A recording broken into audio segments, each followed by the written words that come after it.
Lovely. G'day trendsetters, Greg here from Fishblade Films and welcome to episode 14 of the BNSF Birdwood Sub diversion. Well, look behind me here, we've been doing some bench work for the upper level and also got some track down here. Whoa, sexy time, sexy time.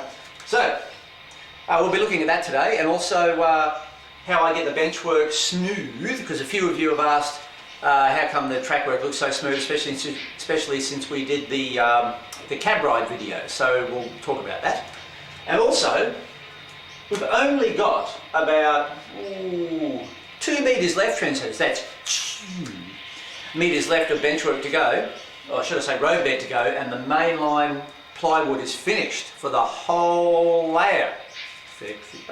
So let's have a look at how we get this bench work smooth to start with, because remember the 6 P's, trendsetters. It all goes back to the 6 P's. Proper prior preparation prevents piss poor performance.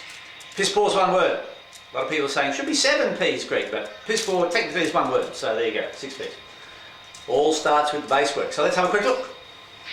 Now let's have a look at this bit of beautiful desert architecture.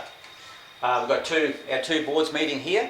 These are actually different pieces of ply, and even though they're the same, sometimes they're about a mil out, and so you don't want to have a bump here over this joint. So you can't actually see it in the photo, but there's actually a slight bit of cardboard under here to raise this piece up so it's in line with this one. So that you don't want to be fixing it when you put your road bed over. You need to get this bit perfect first, and also a nice solid piece underneath to join them. You don't want bits of ply going like this. They've got to be nice and flat where they join. Now another thing to help that, this is the start of a grade here. It starts going up here at about 1.8%. This here is level. So once again, you don't want this, level and going up like that. So what you do, get the gigolo saw out, you cut a line here and you cut a line here. And what that allows to do, you can't see it, but this first piece of ply here, on this sheet here, is just starting to lift slightly. So it gets a little bit of a grade in it before the grade actually starts here. So let's show you an even better example of that. Now here we have another piece. This is our flat baseboard here. This is our reversing lip actually, which has to start climbing. This piece actually goes in here like that. And the grade starts pretty well. The grade has to start about here. This will actually be almost 2%, this little short climb to get back up to where it has to go, but it's only a short climb. So we can't just start the grade there. Otherwise you'll be level, then you'll be going up like that. So same thing again, 2 nice long cuts here in the baseboard, and remember to support it because you've broken the integrity of the ply here. So I've got a big fat joining piece under here and another one here, so the roadbed supported on each side here. And then of course there'll be another joining piece for these two, a nice long piece to get these 2 pieces together. And as you can see, because I've cut that out with the jigsaw, I can lift that up, and you see that coming up there. You can just see the shadow line there. Now that's bending up nicely, it's flexing down here, so you're getting a nice curve up on it. Look, I'm only lifting it probably about a mil and a half, so not even 1/8 of an inch, but it's enough to get that grade started.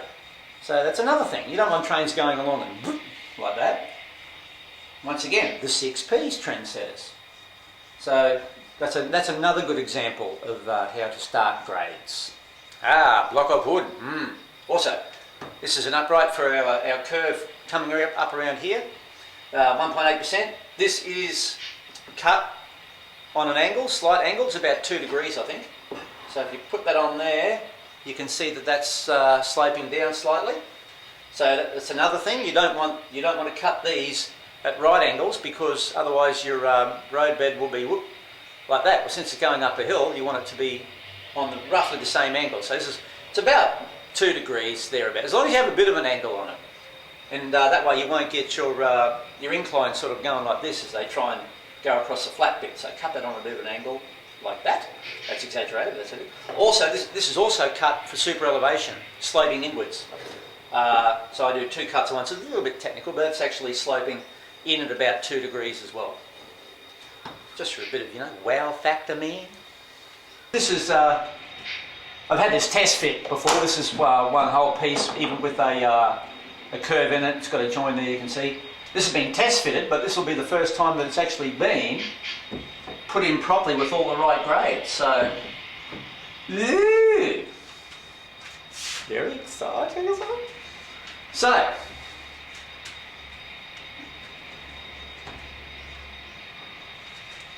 very nice, very nice. Now let's have a look at why we need this little shim underneath here. Now, remember the old Gradertron 2000 trendsetters that I made? And Vinny from BNSF 6951, he made one with a bit of wood. He's doing a helix, and so he's using the old Gradertron 2000, but he's just using a bit of wood with a little spirit level tape to the top of it, and he's having a lot of success with that, so good on you, Vinny. Now, what we're doing with the old Gradertron 2000, remember it's a level with a screw in the back there. Where are we? That end there. That's set up for 2%, and when the bubble is level, it's at 2%. Now I'm running my grades now at 1.8, so I actually have the bubble sort of just over the line heading on the other side. So I could go and reset my little jig to make it at 1.8%, but doing it that way, she works all right, trendsetters. As long as it's constant, you know. So what I'm doing, just going around here now and making sure that it's 2.8 all the way around, or should I say 1.8 all the way around. And it's looking pretty good. Not too bad, not too bad. Now trendsetters, when you're using the Gradertron 2000, do it between uprights. So let's say we're on to the one to our right there. So now we're going up to this one. So I put it in the middle of those two, and then I can lift this up and down here, and that'll give me an indication of where I need to be. Now, remember I had this bit of cardboard here before, shimmed in here. Well, I've actually just taken it out because it was actually getting my level out of adjustment. So yeah, that's taking it up almost into the centre. So I take that out. Look, it's probably about a mil, maybe a mil and a half, probably 1/16 of an inch. But it does make the bubble move. Okay, so I'm pretty happy with that. So we'll go up to this next one. Now we've done the other end, and this is joining our existing grade, which is the same. So I'm just going to make sure that these two bits here, where we joined at this end and when we just come round from the other end, are the same. So the grade sort of doesn't go like this. So that's just touching the line there. Actually the grade is easing off a little bit as we get to the summit, which is just round the corner. I've moved to summit, trendsetters. There's been a tectonic plate shift. Yeah. So what have we got here? Okay, let's have a look. Okay, so I've left this one here a floater, and it's also cut on an angle. And I'm just going to move that just so I start getting a little bit of tension underneath here, because we can move this up and down a little bit. And just raise it, because it's not quite, this grade here isn't quite exactly the same as this here. So remember, we're going on each side of this support here. So that's just touching the line there. Go up here. Just touching the line, very nice, head in the way. That's nice. Now, I did have a screw there. I've actually moved that probably about 2 inches to get the grade I want. Now, remember, if I keep sliding that down that way, that's going to start lifting this here, and you end up this bit here. Yeah. And this is very important because there's a turnout going in here. So, we'll explain another thing that's very important about a turnout right now.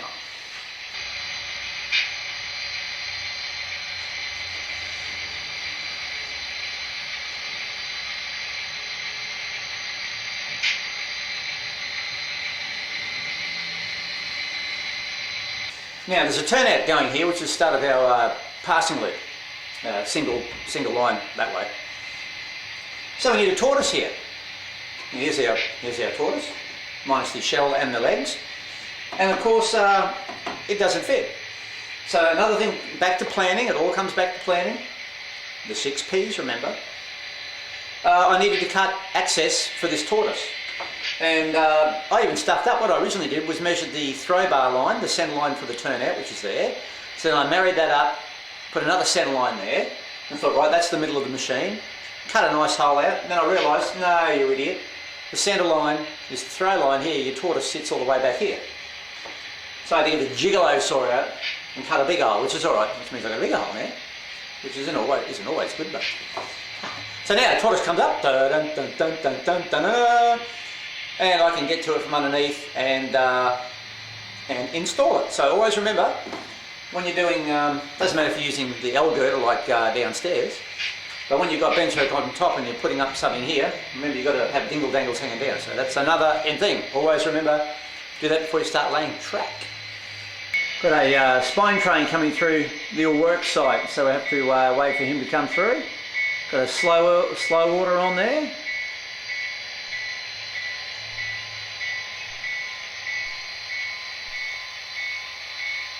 Since we've been running GEs on all the other videos for a while lately, throw a couple of EMDs in, some lovely -2s.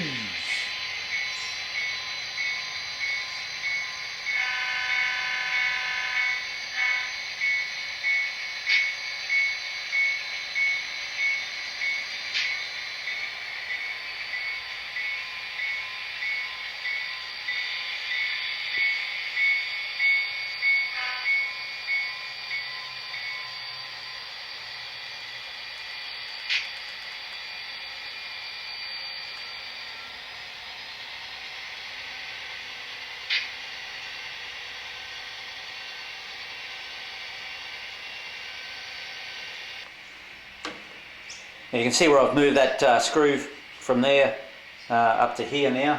We've slid the upright back a little bit to ease this grade a little bit here and steepen this one a little bit here. So that's right on the line there. Getting the shot again.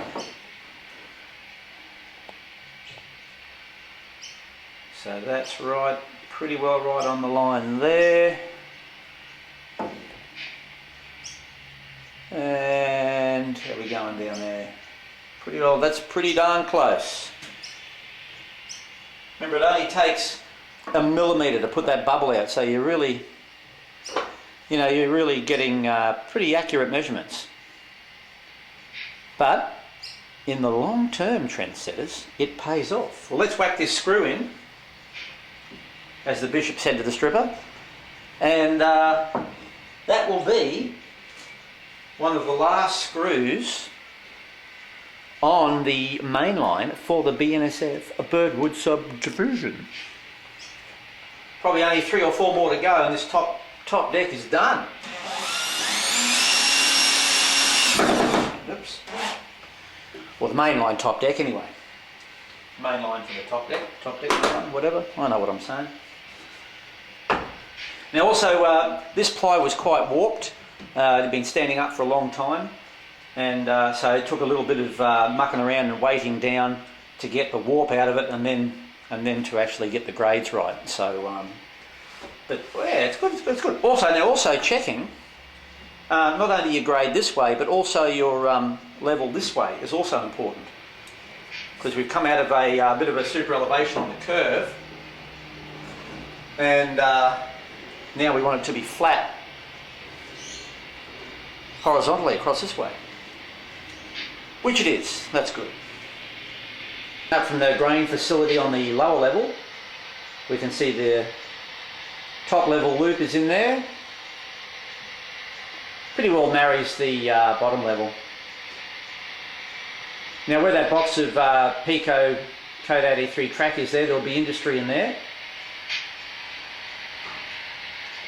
Where that G-clamp is up the back there, that's a turnout coming off the inner passing loop, and that's a reversing loop which joins up to that bit of ply there you see where the screwdriver is. And that's our reversing loop. That's about 8 metres long, that reversing loop. And then it comes back to where we were talking about the the roadbed being cut for a incline start, which is right about there. That turnout there is the turnout into the yards, and there'll be another turnout in front of that going off to the left, which will do the reversing loop and also the loop, the passing loop.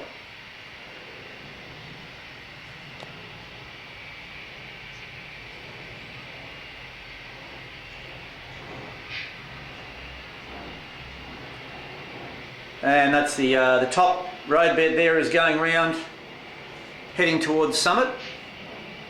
And where all that other crap is there is obviously going to be the top yards. Basically the same size as West Birdwood Yard down the bottom.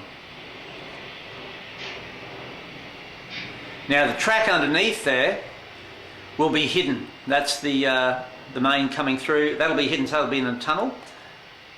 Now that piece of track work behind the light is basically right in the middle of Summit there.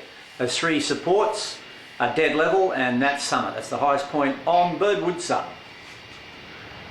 The original Summit was further around, just off the helix, and it wasn't a really good place for it, so I decided to lift this track up another inch, and it's only another inch higher for a couple of metres, and technically now that is Summit. It's a much better position. We can do a lot more probably scenery with it, and yeah, I think it's a better place. Now, just above that caboose there on the work train is where the track and roadbed stopped last time. So we'll go a bit of a fly around now. That's going into a tunnel there, past the big blue bottle.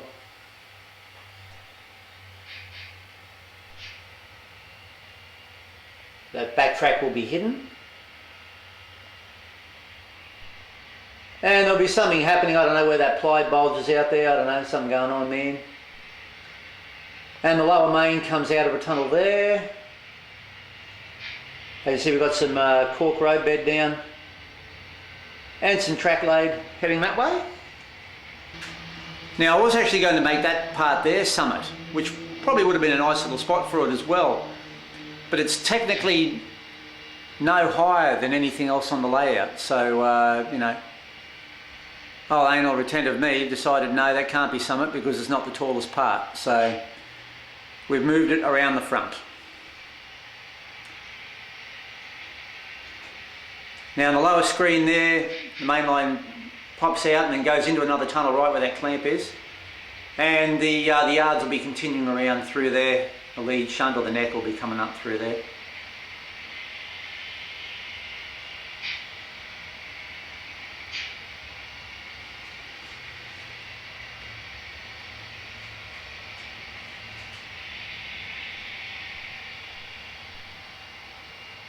And then we're basically back to where we started from.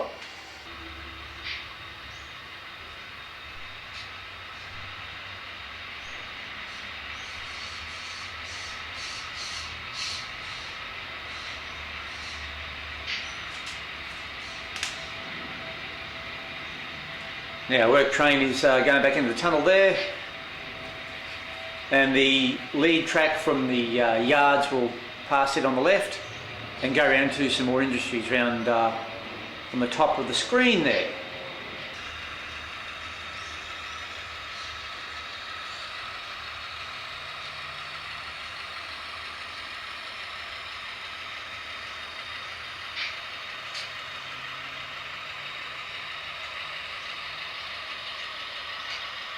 Now the trains will be hidden underneath there. That'll be a mountain or a tunnel or whatever.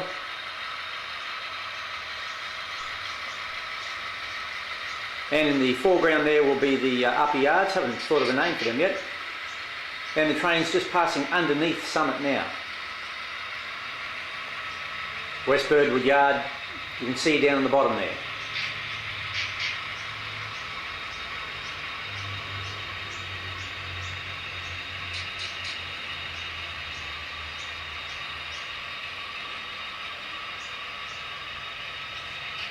Now just look at the trouble I go to, trendsetters, to bring you this super footage here. Lucky I've got the odd oil can, veggie oil can spare, to put the tripod on. There. Oh, there's a helix.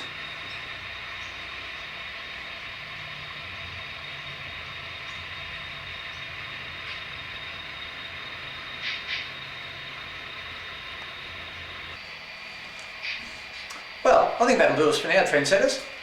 Now, a few of you have said about the lighting. Yes, I'm getting some LED strip lighting under here. I'm just trying to find some good stuff. I've got a couple of ideas and suppliers that I'm looking at. I need to be able to dim them. So I've got a couple of good suppliers that can supply me with good quality LEDs that can dim. That's pretty important for me. Also, I'm buying a video light. Yes, Arthur, I'm getting a video light so you can see what I'm doing in the next few weeks. So I was hoping to have it for this video, it doesn't matter. So the next update will be the Golden Spike ceremony up here at Summit.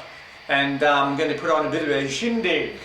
So Lord Stan will be there and some mates will be over. We'll have a cocktail party. So that'll be the Golden Spike, probably in about a month maybe.